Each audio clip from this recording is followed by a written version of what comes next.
Aujourd'hui, je souhaite partager avec vous un livre extrêmement captivant, intitulé « Avoir le courage de ne pas être aimé ». Depuis sa parution, ce livre s'est vendu à plusieurs millions d'exemplaires en Asie, témoignant de son influence considérable.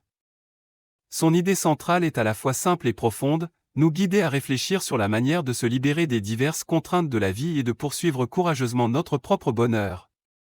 Dans notre vie quotidienne, nous rencontrons souvent toutes sortes de soucis. Certaines personnes estiment ne pas avoir de chance et attribuent toutes leurs insatisfactions à des expériences passées, telles que les ombres de l'enfance, les blessures subies, etc. Cette façon de penser est appelée en psychologie le déterminisme causal, qui soutient que tout ce que nous affrontons aujourd'hui est déterminé par des causes passées. Par exemple, si une personne a été mordue par un chien dans son enfance, elle pourrait craindre les chiens à l'âge adulte, ce qui semble être une logique évidente. Cependant, le livre « Avoir le courage de ne pas être aimé » propose une perspective nouvelle, fondée sur les idées du psychologue Alfred Adler, et prône le téléologisme. Adler pense que nos comportements actuels ne sont pas déterminés par des causes passées, mais guidés par nos objectifs présents. À première vue, cela peut sembler difficile à croire, mais en y réfléchissant attentivement, cela a du sens. Le livre donne un exemple, un enfant, tremblant de colère après avoir été réprimandé par sa mère, reçoit soudain un appel de son enseignant. Dès qu'il entend que c'est l'enseignant, sa voix devient immédiatement douce et polie, et il s'adresse à lui avec courtoisie. Après avoir raccroché, il réalise qu'il était en colère contre sa mère juste avant, mais que ses émotions ont pu changer instantanément. Adler estime que cet enfant n'était pas en colère parce qu'il ne pouvait pas contrôler ses émotions, mais parce qu'il voulait utiliser la colère comme moyen d'atteindre un objectif, par exemple attirer l'attention de sa mère ou exprimer son mécontentement. Lorsqu'il a dû parler à l'enseignant, son objectif a changé, et ses émotions ont naturellement suivi. De même, certaines personnes disent qu'elles n'osent plus tomber amoureuses à cause de blessures passées.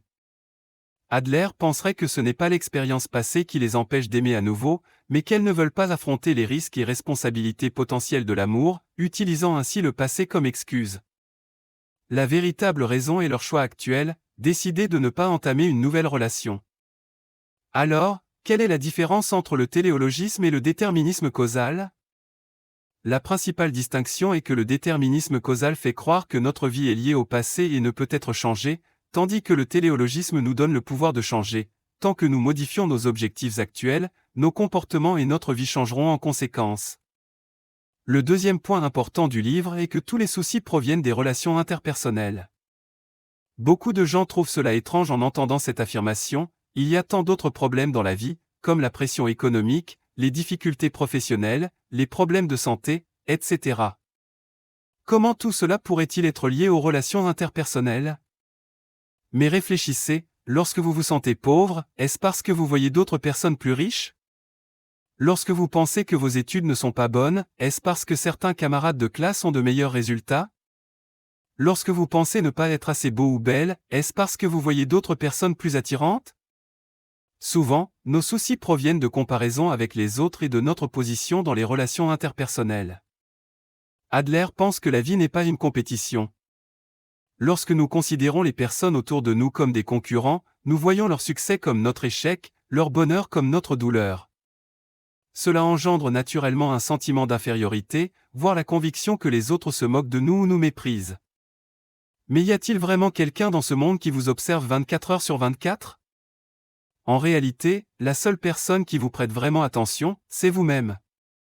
Adler préconise que nous devrions considérer les autres comme des partenaires, et non comme des adversaires. Lorsque les autres réussissent, nous devrions sincèrement les féliciter, lorsqu'ils rencontrent des difficultés, nous devrions sincèrement les aider. Ainsi, nos soucis liés aux relations interpersonnelles diminueront considérablement. Le judaïsme a une belle citation, « Si tu ne vis pas pour ta propre vie, qui le fera ?» Si nous cherchons toujours la reconnaissance des autres, en nous souciant de leur jugement, nous finirons par vivre la vie des autres. Pour gérer les soucis liés aux relations interpersonnelles, le livre propose un troisième concept clé, la séparation des tâches. Adler pense que les conflits interpersonnels surviennent souvent parce que nous intervenons dans les tâches des autres. Si nous apprenons la technique de la séparation des tâches, nos relations interpersonnelles changeront radicalement. Qu'est-ce que la séparation des tâches ? En termes simples, lorsque vous êtes confronté à un problème, vous devez d'abord réfléchir, qui supportera finalement les conséquences de ce problème? Prenons un exemple simple, un enfant à la maison n'aime pas étudier. Adler pense que c'est la tâche de l'enfant, et non celle des parents, car les parents ne peuvent pas étudier à sa place. Les conséquences de ne pas étudier seront également supportées par l'enfant lui-même. Par conséquent, ce que les parents devraient faire, c'est établir une bonne communication avec leurs enfants, les accompagner sincèrement et discuter lorsqu'ils rencontrent des difficultés, plutôt que de les forcer à étudier contre leur volonté. C'est comme, vous pouvez conduire un cheval à la rivière, mais vous ne pouvez pas le forcer à boire. Apprendre à séparer les tâches n'est pas seulement une marque de respect envers autrui, mais aussi un acte de confiance. Nous devons croire que les autres ont la capacité de gérer leurs propres défis de vie et de vivre selon le mode de vie qu'ils choisissent. Ainsi, ils seront responsables de leur propre vie, au lieu de blâmer les décisions que vous avez prises pour eux. De même, nous ne devrions pas chercher l'approbation des autres. La manière dont les autres vous perçoivent est leur propre affaire, pas la vôtre. Nous devons seulement être responsables de nos propres tâches. Les pensées des autres sont hors de notre contrôle. Ce n'est qu'en délimitant clairement les tâches de chacun que nous pourrons choisir librement notre propre vie. C'est également un autre thème important de ce livre, le courage d'être détesté. Beaucoup de gens peuvent être perplexes en entendant cette phrase, « Pourquoi devrais-je avoir le courage d'être détesté ?» Si nous pratiquons la séparation des tâches dans toutes nos relations interpersonnelles, en vivant selon le principe « tu es toi, je suis moi », cela ne signifierait-il pas couper les liens avec les autres? Cependant, Adler ne nous encourage pas à nous isoler, mais souhaite que nous cessions de vivre pour plaire aux autres. Lorsque nous cessons de rechercher la reconnaissance des autres et de nous sacrifier pour répondre à leurs attentes, nous pouvons véritablement atteindre la liberté. Et lorsque vous choisissez de suivre le chemin que vous jugez juste, il y aura inévitablement des personnes qui ne vous aimeront pas. C'est une réalité naturelle. La véritable liberté réside dans le fait d'avoir le courage d'être détesté. Le fait que d'autres vous détestent n'a en réalité aucun impact substantiel sur votre vie. Vous devez simplement vous concentrer sur vos propres tâches et être responsable de vos choix. Alors, comment développer ce courage d'être détesté? Adler propose le concept de sentiment de communauté. Ce sentiment consiste à se considérer comme faisant partie d'une communauté et à ressentir la valeur de sa contribution. Cette communauté peut être votre famille, votre équipe de travail, votre quartier, voire l'ensemble de la société.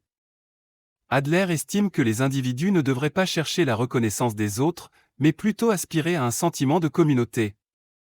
Notre valeur n'est pas déterminée par l'évaluation des autres, mais par notre contribution à la communauté. Lorsque nous apportons quelque chose à la communauté, nous ressentons notre propre valeur et en tirons un sentiment d'appartenance. Pour cultiver le sentiment de communauté, Adler propose 3 étapes. Premièrement, accepter soi-même, accepter pleinement son existence, sans se renier en raison de ses défauts ou de ses insuffisances. Même si personne ne vous apprécie, vous devez reconnaître votre propre valeur. Deuxièmement, faire confiance aux autres, cette confiance doit être inconditionnelle. Ce n'est que si vous êtes prêt à faire confiance aux autres qu'ils vous feront confiance en retour, permettant ainsi l'établissement d'une communauté saine. Bien sûr, il ne s'agit pas d'une confiance aveugle, mais d'une attitude consistant à choisir activement de croire.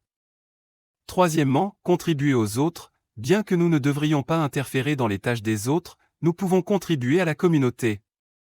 Toute action bénéfique pour la communauté, aussi minime soit-elle, peut vous faire ressentir votre propre valeur.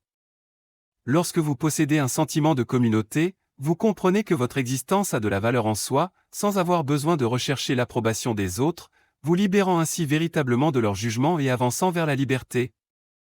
Enfin, je tiens à souligner que la psychologie d'Adler ne nous incite pas à mener une vie isolée, mais nous encourage à établir des relations interpersonnelles saines et à affronter courageusement notre propre vie.